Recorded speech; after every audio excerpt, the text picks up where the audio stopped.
Students welcome. हमने जैसे कि डाइजेशन शुरू कर रखा है, तो हम जो डाइजेशन होगा वो कहाँ पे टेक प्लेस करता है? एंजाइम्स। मतलब कहने का मतलब ये है कि जो डाइजेशन होगा वो किसके द्वारा टेक प्लेस कर किया जाता है? एंजाइम्स के थ्रू। अब एंजाइम्स होता है क्या? तो एंजाइम्स अपने आप में एक प्रोटीन होते हैं और बायो कैटालिस्ट होते हैं। पेपर में दोनों पूछ सकते हैं कि एंजाइम्स क्या है, प्रोटीन है या बायो कैटालिस्ट है। तो ऑप्शन में हमने क्या लगाना पड़ेगा? बोथ का ऑप्शन हमने लगाना पड़ेगा। प्रोटीन होते हैं सिर्फ, एक्सेप्ट राइबोसोम्स अपने आप में एक एंजाइम्स नहीं होता है। ठीक है। फिर हमने जैसे कि कल डाइजेशन हमने शुरू किया था, तो उसके अंदर हमने बक्कल कैविटी के अंदर हमने पढ़ा था सैलिवरी ग्लैंड से रिलेटेड, टंग से रिलेटेड, एंड हमने साथ ही साथ उसके अंदर टीथ के बारे में हमने पढ़ा था। तो अब बात आती है कि जब जैसे ही हम अपना खाना इनटेक करते हैं तो उसके बाद हमारा खाना कहाँ पे जाएगा? बक्कल कैविटी से। तो बक्कल कैविटी में क्या होती है?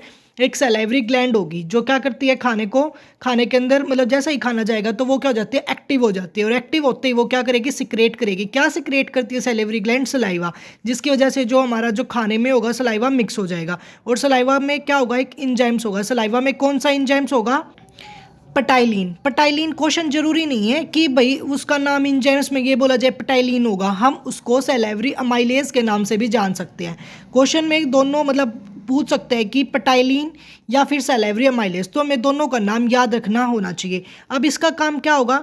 ये क्या करता है? स्टार्च को मेल्टोज में चेंज कर देता है, मतलब इसको कन्वर्ट कर देता है। अब क्वेश्चन आता है क्या कि जो भी खाना मतलब उसके अंदर चेंज हुआ तो जो सलाइवरी ग्लैंड या फिर जो मतलब बक्कल कैविटी होती है उसके अंदर कौन सा कंपोनेंट ऐसा है जो डाइजेस्ट होता है? तो उसका आंसर क्या होगा? कार्बोहाइड्रेट। बक्कल कैविटी के अंदर कार्बोहाइड्रेट कंपोनेंट डाइजेस्ट होता है। ठीक है। अब उसके बाद हम देखेंगे, अब जो खाना होगा हमारा वो क्या होगा?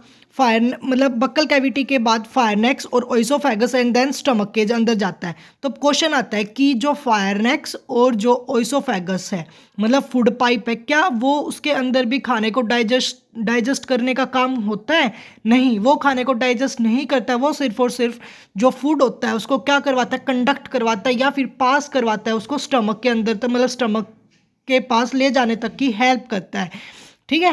तो फायरनेस और ओइसोफेगस जो होगा वो उसके अंदर डाइजेशन ओक्योर नहीं होता। ये काफ़ी एक इंपॉर्टेंट पॉइंट है जिसे पूछा जा सकता है, क्योंकि वो सिर्फ और सिर्फ फूड को पास करता है फायरनेक्स से ओइसोफेगस एंड देन स्टमक के अंदर।